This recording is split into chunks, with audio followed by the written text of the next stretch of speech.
The former Liberal Prime Minister, Jean Chretien, celebrated his 91st birthday with a letter to Donald Trump, posted in the Globe and Mail. Not going to say we are Chretien fans, but we sure like a lot of the points he brings up in his letter, and believe it is a great response to the President-elect. Welcome back to the Truth Turbine. Please like and subscribe for more unfiltered conversations and opinions on important Canadian social and political issues. So now, the letter, as posted in the Globe and Mail. Today is my 91st birthday. It's an opportunity to celebrate with family and friends, to look back on the life I've had the privilege to lead, and to reflect on how much this country we all love so much has grown and changed over the course of the 9 decades I've been on this earth. This year, I've also decided to give myself a birthday present. I'm going to do something in this article that I don't do very often anymore, and sound off on a big issue affecting the state of the nation and profoundly bothering me and so many other Canadians, the totally unacceptable insults and unprecedented threats to our very sovereignty from U.S. President-elect Donald Trump. I have 2 very clear and simple messages. To Donald Trump, from one old guy to another, give your head a shake. What could make you think that Canadians would ever give up the best country in the world? And make no mistake, that is what we are. To join the United States, I can tell you Canadians prize our independence. We love our country. We have built something here that is the envy of the world when it comes to compassion, understanding, tolerance, and finding a way for people of different backgrounds and faiths to live together in harmony. We've also built a strong social safety net, especially with public health care, that we are very proud of. It's not perfect, but it's based on the principle that the most vulnerable among us should be protected. This may not be the American way or the Trump way, but it is the reality I have witnessed and lived my whole long life. If you think that threatening and insulting us is going to win us over, you really don't know a thing about us.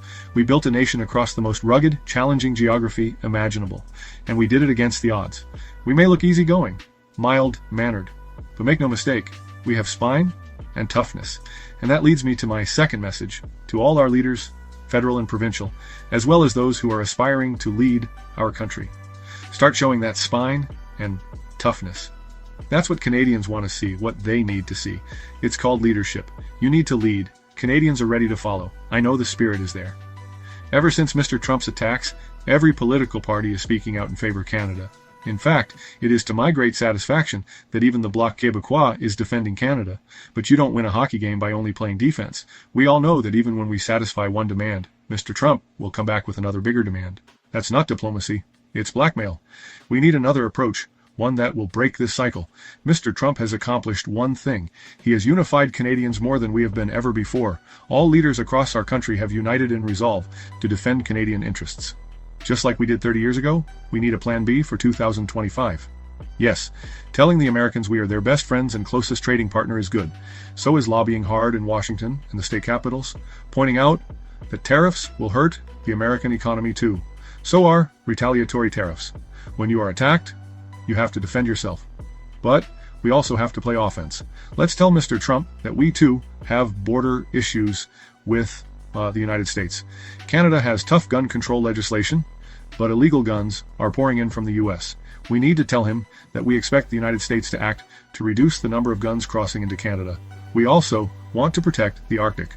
But the United States refuses to recognize the Northwest Passage, insisting that it is an international waterway, even though it flows through the Canadian Arctic as Canadian waters. We need the United States to recognize the Northwest Passage as being Canadian waters. There are more trade barriers between provinces than between Canada and the United States.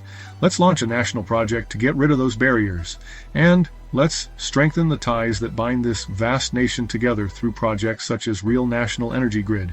We also have to understand that Mr. Trump isn't just threatening us.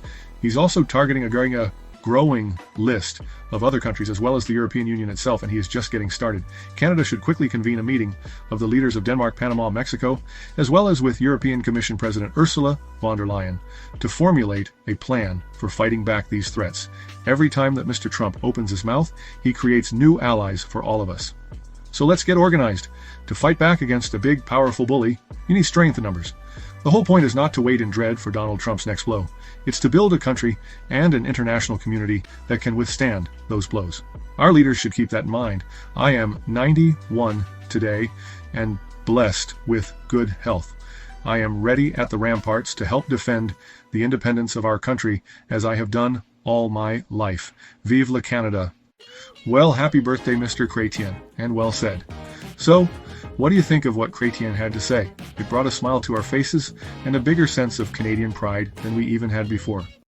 Please share your thoughts in the comments.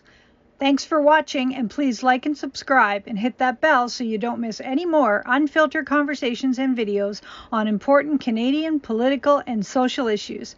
Thanks for joining us on the Truth Turbine.